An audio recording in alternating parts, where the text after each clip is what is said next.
we know it and I feel fine, was made possible by contributions from slaves like you. Spank you very much. In the next 40 to 50 years, we're going to see the extinction of more species than we've seen in the past 65 million years. That, to me, is a red light and a siren going off as a call to people who will cut through the crap and do what is necessary to protect the earth for here and now and for future generations. It's the end of the world as we know it. I feel fine.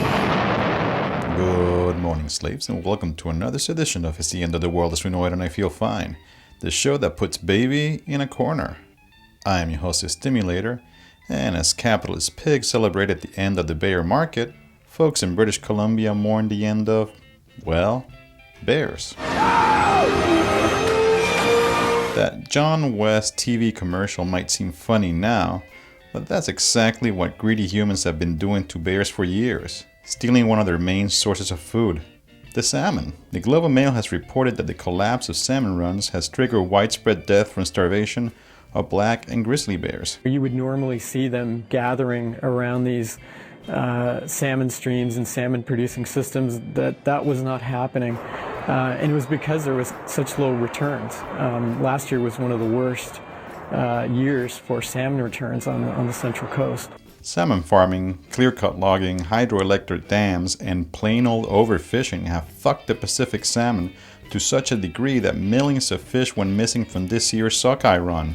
Yep, time is running out for nature, but motherfuckers are too worried whether or not Kanye should apologize to Taylor or not. Yo, Salmon, I'm really sorry I'm gonna let you finish, but tuna is the best fish of all time. Things seem to be fucked all over, with droughts threatening to cause the starvation of millions in Central America, while in the United States, that douche drizzle that your mama calls Obama welcomed Michael R. Taylor to the Food and Drug Administration. That inbred-looking creep was VP at Monsanto for 8 years, a company that's notorious for contaminating the food supply with genetically engineered seeds, among other crimes against nature.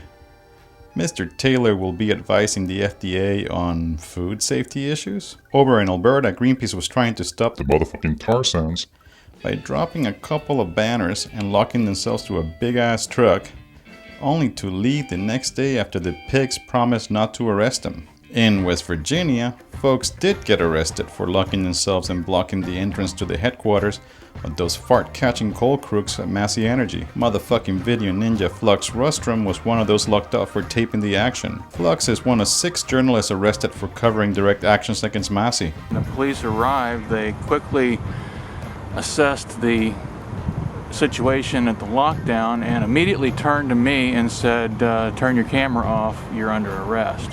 One of the activists arrested was Roland Micklem, an 81-year-old retired school teacher. Because of the vanishing biodiversity, it depressed me to the point that I had to do something about it. I talked with my representatives in Congress and elected officials. None of it seemed to be doing much good. And I'm not sure that this is going to do all that much good. Outside Seattle, some folks who got fed up with playing nice took down a couple of radio antennas. Residents of Everett, Washington have been fighting the erection of these towers for more than a decade to no avail. They claim the radio waves that the antennas emitted are harmful to humans and non-humans. Members of the Earth Liberation Front took responsibility for knocking the offending structures with an excavator. Here's what one of the neighbors thought of the action. I was glad that this happened. It just made me think of the Boston Tea Party, that there's still some American bravo going on. Yeah. We gotta build a new world, son.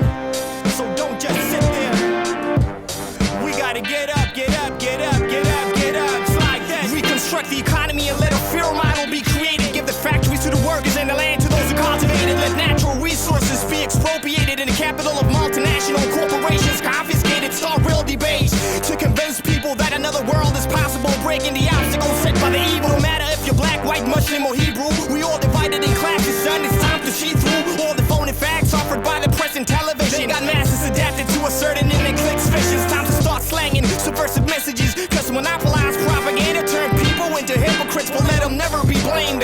Cause we're the one who gotta restructure their thoughts, get facts, and change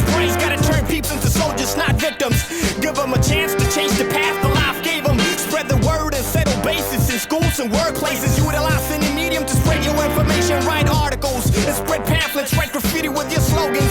To let people know what's happening, let the movement be the main attraction. Let them see that a changes are possible, results of every reaction. Gather the masses to let them know they real world. Cause if it ain't the people who want to revolutionize the world. Until November 1999, most people did not have a fucking idea who the WTO was. After a massive protest, street blockades, and a few broken windows later, your average Joe had a vague idea who these capitalist fatherfuckers were. Same goes for Dawson's Creek.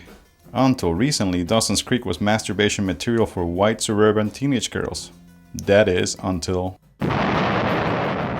Yep, a pissed off person or group of pissed off persons have been bombing natural gas pipelines since October of last year. Now the sleepy town of Dawson's Creek is a place where scores are settled by blowing shit up, where hundreds of cops are deployed to find the culprit, and where million-dollar bounties are offered.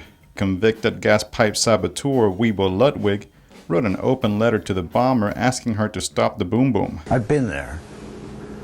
I've wanted to do terrible things to the industry because of what was happening to us here. Not because I wanted to pay them back, but to stop them somehow because they wouldn't listen. To unravel the most exciting story since Michael Jackson's White Offspring, I bring you Chris Arsenault, a journalist with the Interpress News Agency. Hey Chris, how the fuck are you? I'm good, very good, thank you. So, what the fuck has been happening in Dawson's Creek? Beginning in October 2008, there have been 6 controlled explosions in the Dawson Creek area, focusing on sour gas pipelines. Sour gas is an extremely dangerous byproduct of the natural gas industry. 500 to 1,000 parts per million will kill you dead. So somebody has been launching controlled explosions against the pipelines that carry this stuff, and up until now, the RCMP and the Integrated National Security Enforcement Teams, INSET, have no serious suspects. 250 apparently elite officers have been sent to the area. Dawson Creek is a community of about 10,000, and Tom's Lake, which is the area where most of this stuff has actually been happening, isn't even a town. There's a few hundred residents. So it's very rural, and it's in the midst of a very major boom in unconventional natural gas extraction. The bomber has, on July 15th, that was the last communique, and the bomber sent a handwritten letter to the Dawson Creek Daily News advising Encana, which is the largest natural gas company in North America, a firm with substantial holdings in that area, that they had 3 months to cease their operations, or with the implicit idea that more attacks would follow. Excuse me. So, what the fuck is sour gas? Sour gas is hydrogen sulfide. So it's the sourness, it means it's contaminated with this chemical hydrogen sulfide.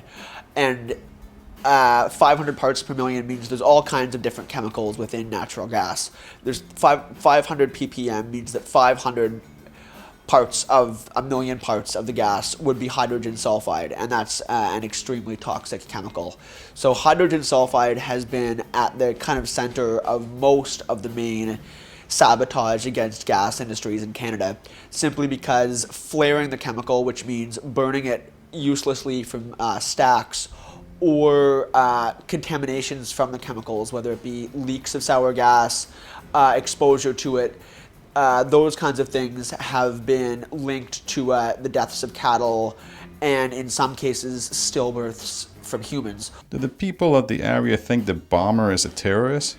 At one police press conference, somebody from the Integrated National Security Enforcement Team said that these communities of Dawson Creek and Pouce-Coupe are, quote, being terrorized by the bomber. Well, that's not exactly true. I spent 2 weeks there. I talked to a number of farmers, talked to the mayor of Pouce-Coupe, who's a very ardent supporter of the gas industry because it's bringing so much wealth to the area. And the mayor told me just simply, look, most people in this area are more scared of bears than they are of eco-terrorists. Is there sympathy in the town for the bomber? If there is fear in the area, it's coming from the police, not from the bomber. I think that's quite fair to say.